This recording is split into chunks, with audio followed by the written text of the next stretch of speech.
當我喺 Hong Kong U 讀日文之餘咧，其實我第一個學期我有收埋意大利文嘅，我覺得幾有興趣添。不過就係因為我要 double major 日文，所以課堂時間撞咗嘅關係，我讀唔到意大利文。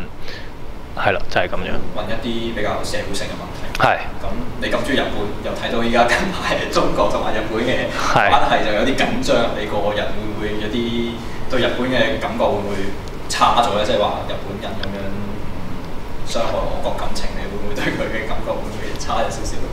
其實不嬲喺政治上咧，我都係坐喺中立嘅位置嘅，係啊，因為我自己一來自己唔太熟悉，二來就覺得其實國家同國家之間要即係有呢啲咁嘅問題啊！大家最近新聞見到釣魚台呢啲問題呢，係其實因為係關於自己國家名譽啊，同埋可能係國益方面，所以好似唔係顧及到自己，所以就保持中立會比較好啲咯。因為如果你喺出邊周圍亂講嘢啊，有自己有啲咩特別嘅政治立場，就好反感啊，或者自己唔識嘢，唔識得太多，就會惹嚟非議咁樣咯。咁其實可能中意嗰個文化就同啲政治嘅嘢就未必。係啊，穩穩陣陣過到呢一生人就 OK 㗎啦。